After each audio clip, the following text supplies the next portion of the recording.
Hi പ്രിയമുള്ള സുഹൃത്തുക്കളെ, പറയേണ്ടുന്ന സമയത്ത് പറയേണ്ടതുപോലെ പറഞ്ഞിട്ടില്ലെങ്കിൽ ജീവിതത്തിലുടനീളം പിന്നീട് പറഞ്ഞിട്ടും കാര്യമില്ല. ഓണത്തിനാണ് ഓണപ്പുടവ എന്ന് പറയുന്നത് പോലെ, ആവശ്യത്തിനാണ് പണം എന്ന് പറയുന്നത് പോലെ പ്രതികരിക്കേണ്ടുന്ന സാഹചര്യത്തിലാണ് പ്രതികരിക്കേണ്ടത്.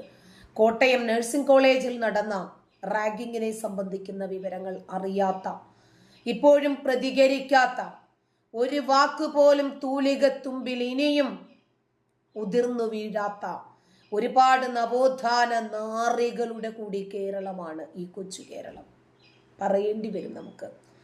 കുംഭമേളയിൽ സ്നാനം കഴിച്ചാൽ രാജ്യത്തിന്റെ പട്ടിണി മാറുമോ എന്ന് ചോദിച്ച ആളുകൾ ലക്ഷക്കണക്കിന് പണം ചിലവഴിച്ച് മക്ക മണലാരണ്യത്തിൽ പോയി ഒരു കരിങ്കൽ കെട്ടിനെ വലയം ചെയ്താൽ പട്ടിണി മാറുമോ എന്ന് ചോദിക്കാനുള്ള ധൈര്യം ഇതുവരെ ഉണ്ടായിട്ടില്ല.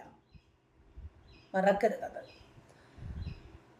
കുംഭമേളയിൽ കണ്ട മാലവിൽപ്പനക്കാരിയായിട്ടുള്ള മൊണാലിസ എന്ന വെള്ളാരം കല്ലുകൾ പോലെ തിളങ്ങുന്ന കണ്ണുകളുള്ള സുന്ദരിക്ക് വിദ്യാഭ്യാസമില്ല എന്ന് പറഞ്ഞ, അതിനെ സംബന്ധിച്ച് ചർച്ചകൾ നടത്തുന്ന കോടീശ്വരനായ കോമാളി സാധാരണക്കാരേതാ മുഖ്യധാരയിലേക്ക് കൊണ്ടുവന്ന് ബിസിനസ്സിനെ മെച്ചപ്പെടുത്താൻ ശ്രമിക്കുന്നു എന്ന് ബോച്ചയുടെ പിന്നാലെ നടന്ന് വിമർശിച്ചു കൊണ്ടിരിക്കുന്ന ഒരാളും ഇതുവരെ കോട്ടയം നഴ്സിംഗ് കോളേജിലെ റെഡി 1, 2, 3 എന്ന് പറഞ്ഞ് കുറെ മുതുകാലന്മാർ ചാടി വീഴുന്നു ഒരു ചെറിയ കുട്ടിയുടെ പുറത്ത്. ആരും അറിഞ്ഞില്ല, കണ്ടിട്ടില്ല.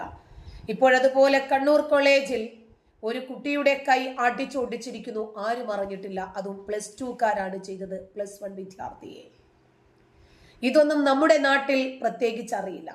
സെലക്റ്റീവായിട്ടുള്ള വിമർശനങ്ങൾ മാത്രം ശീലമാക്കിയ കുറച്ച് നവോത്ഥാന നായകന്മാരുടെ കൂടി മണ്ണാണ് ഈ കൊച്ചു കേരളം. എനിക്ക് ഈ വിഷയത്തെ സംബന്ധിച്ച് വൈകാരികമായി സംസാരിക്കേണ്ടി വരുന്നത്, എൻ്റെ 3 മക്കളും ഹോസ്റ്റലിലാണ് പഠിക്കുന്നത്. ഒരു മോൻ മാത്രമാണ് കൂടെയുള്ളത്.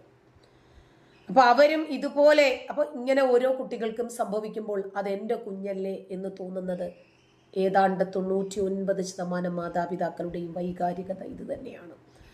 ഓരോ സർക്കാർ സ്ഥാപനങ്ങളും സർക്കാർ അധീനതയിലുള്ള ഹോസ്റ്റലുകളും ഒക്കെ പിള്ളാരെ കൊല്ലുന്ന കോൺസെൻട്രേഷൻ ക്യാമ്പുകളായി മാറി എന്നതാണ് പിണറായി ഭരിക്കുന്ന കേരളത്തിൽ ഉണ്ടായ ഏറ്റവും വലിയ മാറ്റം. ഇത് മാധ്യമപ്രവർത്തകയായ അഞ്ജു പർവതിയുടെ വാക്കുകളാണ്. ഉത്തരേന്ത്യയിൽ ഒരു കിളി ചിലച്ചാൽ പോലും ഫാസിസം എന്ന അലറി വിളിക്കുന്ന, അത്തരം കണ്ണിൽ കാണുന്ന, പറമ്പുതോറും 4 റൗണ്ട് ഓടുന്ന കുംഭമേളയിലെ സന്യാസിമാർ തുണി ഉടുത്തോ ഇല്ലയോ എന്ന് കണ്ണും നട്ടിരിക്കുന്ന, മൊണാലിസയ്ക്ക് പഠിപ്പുണ്ടോ ഇല്ലയോ എന്ന് കരഞ്ഞു കൂവുന്ന ഒരുത്തനും ഒരുത്തിയും ഇതേവരേക്കും കോട്ടയം നഴ്സിംഗ് കോളേജിൽ നടന്ന ഏറ്റവും കിരാതമായ മനുഷ്യ വേട്ട, കുട്ടിക്കാലന്മാരുടെ വേട്ടയെ സംബന്ധിച്ച് ഒരക്ഷരം എഴുതുന്നില്ല, പറയുന്നില്ല, പ്രസംഗിക്കുന്നില്ല, ചാനലുകളിൽ ചർച്ചകളില്ല. ചില നവോത്ഥാന നാറികൾ ഇത് കണ്ടിട്ടേയില്ല. ദയയുടെ ഒരിറ്റ് കണം പോലും ഈ പിശാചുകൾക്കു മേലെ പതിയരുത് എന്ന് പറഞ്ഞുകൊണ്ടാണ് അവരുടെ പോസ്റ്റ് തുടങ്ങുന്നത് തന്നെ. ഏറ്റവും അറപ്പോടെ വെറുപ്പോടെ പൊതുസമൂഹം നോക്കിക്കാണണം ഇവറ്റകളെ. ആ വീഡിയോ മുഴുവനായി കണ്ട് മുഴുമിപ്പിക്കാൻ മനസാക്ഷിയുള്ള ഒരാൾക്കും കഴിയില്ല. ഓരോ സർക്കാർ സ്ഥാപനങ്ങളും സർക്കാർ അധീനതയിലുള്ള ഹോസ്റ്റലുകളുമൊക്കെ പിള്ളാരെ കൊല്ലുന്ന കോൺസെൻട്രേഷൻ ക്യാമ്പുകളായി മാറി എന്നതാണ് പിണറായി ഭരിക്കുന്ന കേരളത്തിലുണ്ടായ ഏറ്റവും വലിയ മാറ്റം. ഉത്തരേന്ത്യയിൽ ഒരു കിളി ചിലച്ചാൽ പോലും ഫാസിസം എന്നലറിക്കൊണ്ട് കണ്ണിൽ കാണുന്ന പറമ്പുതോറും 4 റൗണ്ട് ഓടുന്ന, കുംഭമേളയിലെ സന്യാസിമാർ തുണി ഉടുത്തോ ഇല്ലയോ എന്ന് കണ്ണും നട്ടിരിക്കുന്ന, മൊണാലിസയ്ക്ക് പഠിപ്പുണ്ടോ ഇല്ലയോ എന്ന് കരഞ്ഞു കൂവുന്ന ഒരുത്തനും ഒരുത്തിയും ഇതേവരേക്കും കോട്ടയം നഴ്സിംഗ് കോളേജിൽ നടന്ന ഏറ്റവും കിരാതമായ മനുഷ്യവേട്ട കണ്ടിട്ടേ ഇല്ല എന്ന് പറഞ്ഞുകൊണ്ട് അവരുടെ പോസ്റ്റ് തുടരുകയാണ്. അത് പിന്നെ എപ്പോഴും അങ്ങനെയാണല്ലോ. ഗണപതി ഭഗവാന്റെ ഫോട്ടോ കണ്ടാൽ കാപ്പി തൊണ്ടയിൽ നിന്ന് താഴോട്ടിറങ്ങാത്ത പ്രത്യേക ബുദ്ധിജീവി പരീക്ഷകൾ വാഴുന്ന ഇടമാണല്ലോ ഇത്. ഇരട്ടച്ചങ്കുള്ള മുഖ്യൻ ആഭ്യന്തരം കൈയാളുന്ന കേരളത്തിലാണ് അതേ മുഖ്യന്റെ പാർട്ടിയുടെ വിദ്യാർത്ഥി സംഘടന അതിപ്രാകൃതമായ ഒരു ആൾക്കൂട്ട വിചാരണ നടത്തി ഒരു പയ്യനെ കഴിവേറ്റിയത്. ആ അരുംകൊല നടന്ന് 1 കൊല്ലം തികയാൻ പോകുന്ന അതേ മാസത്തിൽ തന്നെ സമാനമായിട്ടുള്ള മറ്റൊരു സംഭവം പുറം ലോകം അറിയുന്നു. അതിനർത്ഥം ഒന്നു മാത്രം, ഇവിടുത്തെ നരഭോജി വിദ്യാർത്ഥി സംഘടനയുടെ ആളെ തീറ്റയ്ക്ക് ഒരിക്കലും അറുതി ഉണ്ടാകില്ല എന്ന് തന്നെയാണ്. ഇവിടത്തെ പിഴച്ചുപോയ സിസ്റ്റം നിരപരാധി പിള്ളേരെ കഴിവേറ്റുന്ന രക്തദാഹികൾക്കൊപ്പമേ നിൽക്കൂ എന്നും അവറ്റകൾക്ക് ഉത്തമ ബോധ്യമുണ്ട്. അതുകൊണ്ടാണല്ലോ സിദ്ധാർത്ഥന്റെ ദാരുണ കൊലപാതകം കണ്ടിട്ടും അത് ഇത്രമേൽ വലിയൊരു വാർത്തയായിട്ടും ഇവന്മാർക്ക് മനുഷ്യമാംസം കടിച്ചു കുടയുന്നതിനോടുള്ള ആസക്തി മാറാത്തത്. ഇന്ന് സിദ്ധാർത്ഥന്റെ പിതാവിന്റെ ഒരു സ്റ്റേറ്റ്മെന്റ് ഉണ്ട്. എന്റെ മകനെ കൊന്ന കൊലയാളികൾ ഇന്ന് പരീക്ഷ എഴുതാൻ വന്നിരിക്കുന്നു. കോടതിയുടെ വിധി എന്താണ്? അവർക്ക് ഭാവിയുണ്ട്. അവരുടെ ഭാവി കളയാൻ പറ്റുമോ? ഇനിയും എത്രയോ പേരുടെ ജീവൻ എടുക്കാനുള്ള ഭാവിയില്ലേ അവർക്ക്? അവരുടെ ഭാവിയെ കരുതലോടെ കാണണ്ടേ? അവര് പഠിച്ച് ഉദ്യോഗ തലങ്ങളിൽ വിരാജിക്കേണ്ടവരല്ലേ? ഈ ലോകത്തിന്, ഈ രാജ്യത്തിന്, അവരുടെ പ്രദേശത്തിന്, കുടുംബത്തിന്, കൂട്ടുകാർക്ക്, നാട്ടുകാർക്ക്, വീട്ടുകാർക്കൊക്കെ ഒരുപാട് കൊലക്കളങ്ങൾ സമ്മാനിക്കാനുള്ള യുവത്വത്തിന്റെ ഭാവി ഇല്ലാതാക്കാനോ? ഇവിടെ ആരെ തച്ചുടച്ചു കൊന്നാലും നഷ്ടമാ കൊല്ലപ്പെട്ട ആൾക്കും കുടുംബത്തിനും മാത്രമാണ് എന്ന് നരഭോജികൾക്ക് വ്യക്തമായിട്ടറിയാം. ഈ വിഷയം ഇന്നൊന്ന് നമ്മൾ സംസാരിക്കും, നാളെ ഇത് മറന്നിട്ട് പുതിയ വിഷയത്തിന്റെ പിന്നാലെ പോകും. അത് തന്നെയാണ് അഭിമന്യുവും സിദ്ധാർത്ഥനും ഒക്കെ നമുക്ക് മനസ്സിലാക്കി തരുന്നത്. സിദ്ധാർത്ഥ് എന്ന കുട്ടിയെ അരുംകൊല ചെയ്ത പിശാചുക്കൾക്ക് വീണ്ടും പഠനം തുടരാനുള്ള അനുമതി കിട്ടിയില്ലേ? ആ കുഞ്ഞിന്റെ മാതാപിതാക്കളുടെ പോരാട്ടം ഒന്നുകൊണ്ട് മാത്രം ആ നടപടിക്ക് സ്റ്റേ കിട്ടിയെങ്കിലും ഇന്നും ആ കുട്ടികൾ പരീക്ഷ എഴുതാൻ വന്നിരുന്നു എന്നാണ് വാർത്ത. ഇതൊക്കെ കണ്ടും കേട്ടുകൊണ്ടിരിക്കുന്ന കുട്ടി പിശാചുകൾക്ക് എങ്ങനെ ഭയം വരും? കാരണം മാതൃകാപരമായ ശിക്ഷകളില്ലല്ലോ. ഏത് നിയമങ്ങളും ഏത് കുറ്റകൃത്യങ്ങളും നിയമത്തിന്റെ പഴുതുകൾ ഉപയോഗിച്ചിട്ട് അവർക്ക് രക്ഷപ്പെടാൻ സാധ്യമാകുന്ന സാഹചര്യമല്ലേ ഒരുക്കി കിട്ടുന്നത്.